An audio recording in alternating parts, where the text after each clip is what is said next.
Don't bother saving a seat, my sister texted me 1 hour before my wedding. Mom and I are doing her Vegas send-off instead. You'll survive. My mother added her own message a few minutes later. Weddings are overrated anyway, sweetheart. I stood there in my dress, in a room full of people waiting for me to walk down the aisle, and I typed back 4 words. Enjoy Vegas.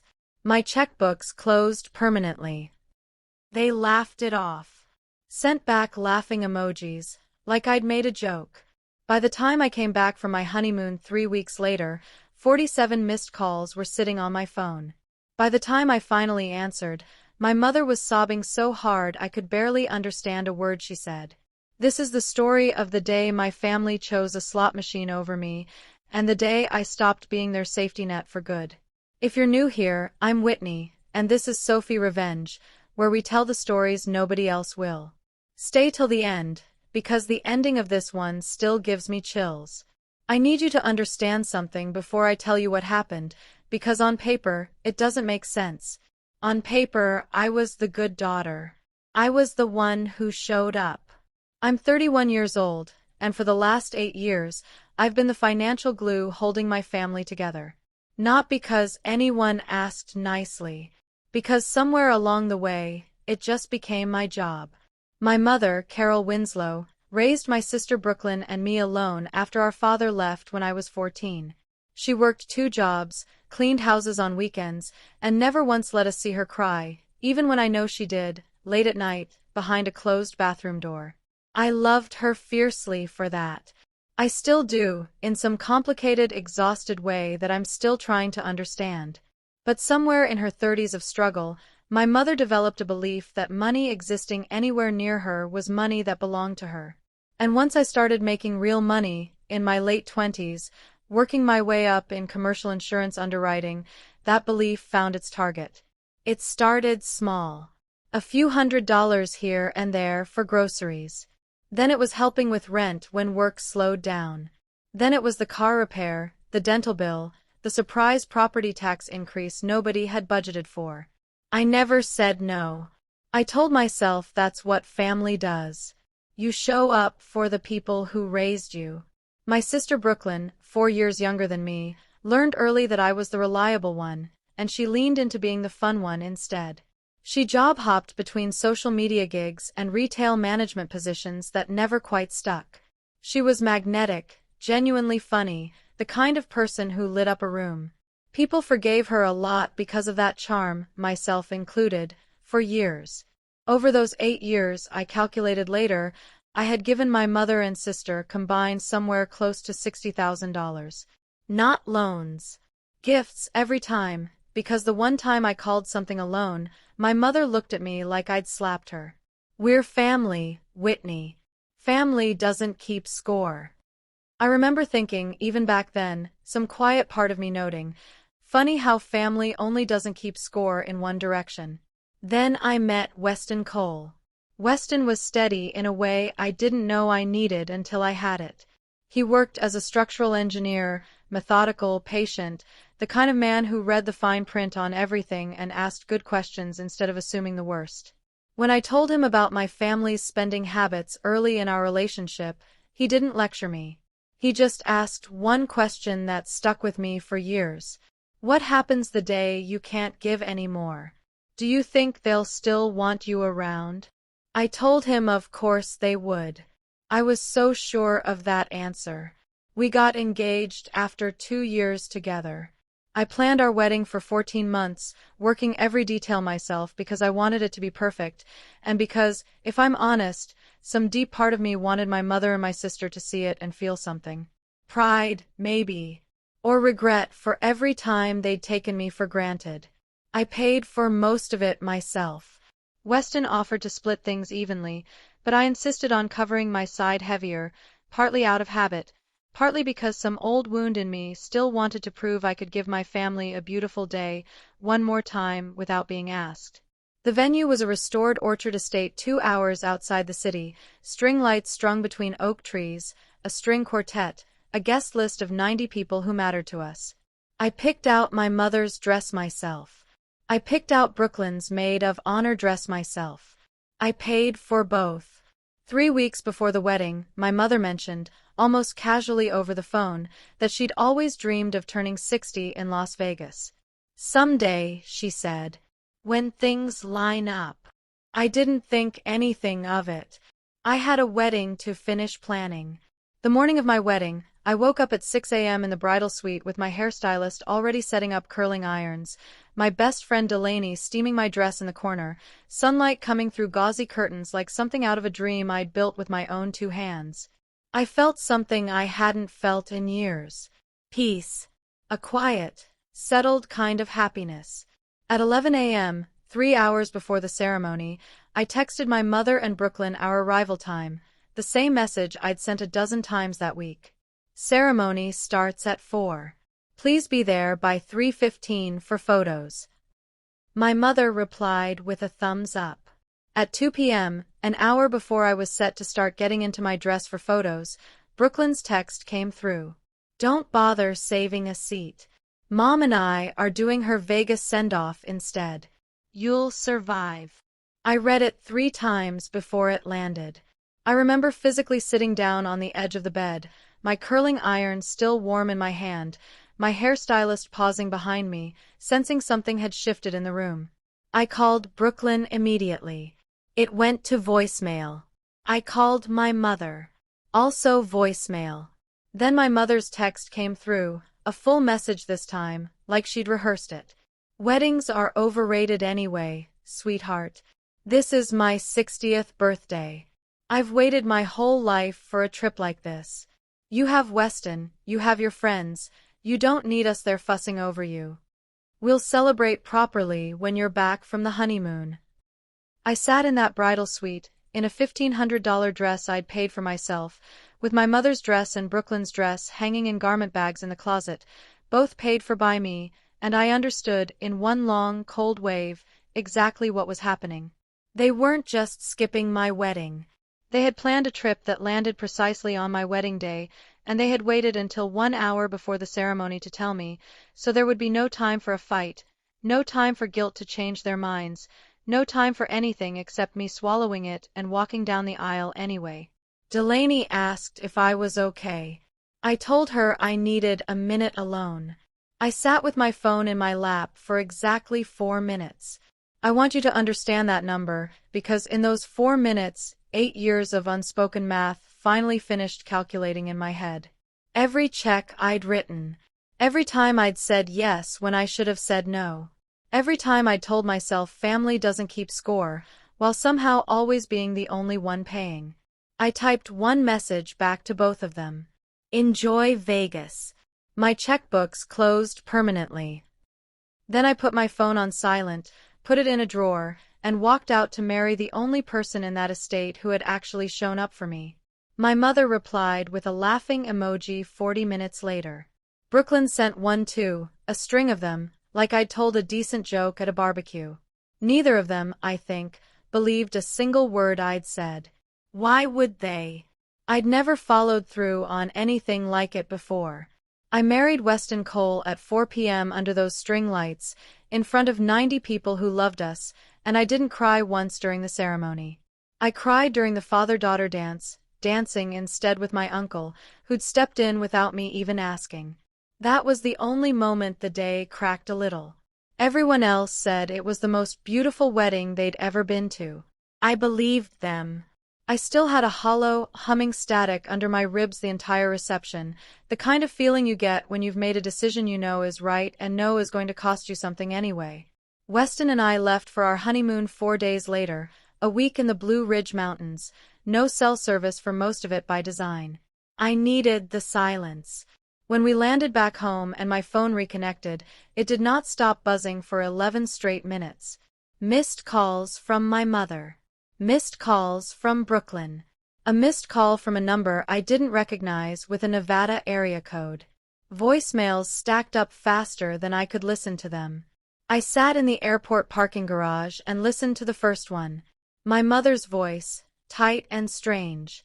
Whitney, honey, call me back. It's important. It's not what you think. The second one, from Brooklyn, was worse. Her voice cracked halfway through. Whitney, I need you to call me. Mom's card got declined at the hospital and I don't know what to do. Hospital. That word rearranged something in my chest immediately. I called my mother first. She picked up before the first ring finished. Whitney, thank God, she said, breathless. I need you to wire me some money. There was an incident in Vegas. I'm fine now, but the medical bills here are enormous, and my insurance didn't cover everything the way I expected, and Brooklyn's card is maxed, and I don't know who else to call. I asked what happened. She told me, in pieces, that on the second night of their trip, at a casino buffet, she'd had a sudden dizzy spell and collapsed. Paramedics were called. She was taken to an emergency room, kept for observation for 2 days due to an irregular heart rhythm they wanted to monitor, and the bills were already far higher than they'd expected, with more tests scheduled, and no real plan for how to cover any of it. I felt for her. I want to be clear about that. Because this isn't a story about a daughter who stopped loving her mother. I felt the fear in her voice, and some old worn groove in me wanted instantly to fix it, the way I always had. But underneath that instinct, something else was standing very still and very calm, watching. Mom, I said, why are you calling me instead of your insurance company or a payment plan with the hospital? Because you're the one who knows how to handle these things, she said, like it was obvious. You always know what to do. I know what to do because I've spent 8 years doing it, I said. Why didn't Brooklyn's card cover it? There was a pause. Brooklyn's card is maxed from the trip, my mother admitted. The suite, the shows, the dinners. We didn't budget for an emergency. And there it was. They had spent freely on a 5-star Vegas send-off, chosen over my wedding, budgeted down to the last champagne bottle, with zero contingency for anything going wrong, because some part of them had never stopped assuming I'd be there to catch the fall. My checkbooks closed permanently. Text hadn't been a warning to them. It had been white noise. I'm not wiring you money, Mom, I said. The silence on the line went on so long I thought the call had dropped. You would let your own mother sit in a hospital because of one text message, she finally said, her voice climbing. Over a wedding? You're really that petty. I'm not letting you sit anywhere, I said, my voice steadier than I expected. I'm telling you that hospitals have financial assistance programs and payment plans, and you're a grown woman capable of calling them yourself. What I'm not doing anymore is being the emergency fund for choices I wasn't part of. She hung up on me. Over the next several days, the calls didn't stop. They came in waves, sometimes 4 or 5 in an hour, then silence, then another burst. By the time I actually sat down and counted them in my call log out of sheer disbelief, the number sitting there was 47, spread across the 3 weeks since we'd landed, most of them from my mother, a handful from Brooklyn, and 2, oddly, from a Nevada hospital billing office. It turned out my mother had listed me as her emergency financial contact when she was admitted, without ever mentioning it to me, which told me everything about how automatic my role in her life had become, even in a hospital bed 2,000 miles away. I didn't answer most of them. I answered 3. The first was my mother again, 5 days after the initial call. Her tone shifted from anger to a softer, more practiced kind of pleading. She told me the bill had grown to nearly $14,000 with additional cardiology testing. She told me Brooklyn was stressed, not sleeping, guilty. She told me she'd always been proud of me, and didn't I remember all the sacrifices she made raising us alone. I let her finish. Then I said something I'd been quietly rehearsing for 3 weeks. Mom, I remember every sacrifice. I've spent 8 years trying to repay a debt you never actually asked me to owe, because somewhere along the way it stopped being gratitude and became an assumption. You chose a Vegas trip over my wedding, 1 hour before I walked down the aisle, and you didn't think there'd be consequences because there never had been before. I love you. But I'm not paying this bill, and I need you to sit with why that surprises you so much. She started crying, and for the first time in that entire ordeal, I heard something underneath the tears that sounded less like manipulation and more like genuine confusion, like a woman running into a wall she never knew existed because I'd never built one before. The second call I answered was from Brooklyn, and it was different. She wasn't asking for money. She was asking, quietly, if I hated her. "I don't hate you," I told her honestly. "But I need you to understand what that hour felt like for me. I built that entire day, mostly with my own money, and you and Mom decided a birthday trip mattered more, and you told me an hour before, specifically so I couldn't do anything about it except swallow it and perform happiness for 90 guests. That wasn't thoughtless, Brooklyn. That was a choice, and it had a shape to it." Brooklyn was quiet for a long time. Then she said something that actually surprised me. "I told Mom it was a bad idea. The timing. I told her we should push the trip. She said you'd never actually follow through on anything, that you always come around." That confirmed what I already suspected. This hadn't been an oversight. It had been a calculated bet, made with total confidence in my predictability, and they had lost it. The third call I answered was 3 weeks in, and it was my mother, calmer now, the bill apparently down to just under $9,000 after some negotiation with the hospital's financial office, which I noted she'd clearly been capable of doing all along once she understood I truly wasn't coming to the rescue. "I've set up a payment plan," she told me, her voice smaller than I'd heard it in years. $200 a month. "It'll take a while, but I'm handling it." "Good," I said, and I meant it, gently. "I'm not calling to ask you for anything," she added quickly. "I just wanted you to know I heard you. About the checkbook. About all of it." I wish I could tell you there was one dramatic showdown that fixed everything, some cinematic confrontation where I said the perfect words and my family transformed overnight. Real life rarely hands you that. What actually happened was slower, and in some ways more honest. My mother finished paying off her hospital bill herself, in monthly installments, over the better part of a year. She never asked me for another dollar. Not for that, not for anything since. I don't know if that's growth or wounded pride, and honestly, at this point, I've stopped needing to know which one it is. The behavior changed either way. Brooklyn, to my genuine surprise, took a harder look at her own spending habits after that trip.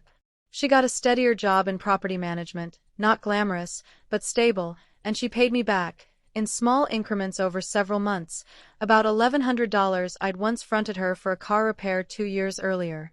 I never asked for it back. She sent it anyway, with a short message. "Starting somewhere." Weston and I built our marriage on a foundation that didn't include silently bankrolling people who'd shown, in the clearest possible way, exactly where I ranked against a weekend in Vegas. We still see my mother and Brooklyn, at holidays, at smaller family dinners.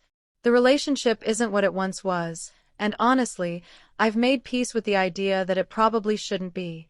It's smaller now, more honest, with fewer assumptions baked into it. I think, in a strange way, that's healthier than what came before. My mother did apologize, eventually, 6 months later, over a quiet dinner. It didn't sound performative, and I don't think she meant it to reopen a wallet. "I think I mistook your generosity for something that would never run out," she said. "I'm sorry it took almost losing you to understand that wasn't true." I told her I appreciated it. I meant that too. But I didn't tell her everything was forgiven, because it wasn't, not fully, and I've stopped pretending words alone can undo 8 years of habit in one dinner. I still love my mother. I just don't hand her my trust automatically anymore. She has to earn pieces of it back, the same slow way I once earned my place as the family's answer to every emergency. Some days I still catch myself waiting to see if the old pattern comes back. So far, it hasn't. That's the only proof I trust right now. Here's what I learned from that 1 hour before my wedding, and the 47 calls that came after. Love isn't measured by what you're willing to give up for someone. It's measured by whether they do the same for you, without being asked, without a crisis forcing their hand. Some people only respect the boundaries you're willing to actually enforce, not the ones you quietly hope they'll notice on their own. If someone in your life has been testing how far your generosity stretches, I'd love to know in the comments. Did you ever have your own checkbooks closed moment? I read every single one. If this story moved you, hit subscribe to Sophie Revenge. We post a brand new story just like this one every single day. I'll see you in the next one.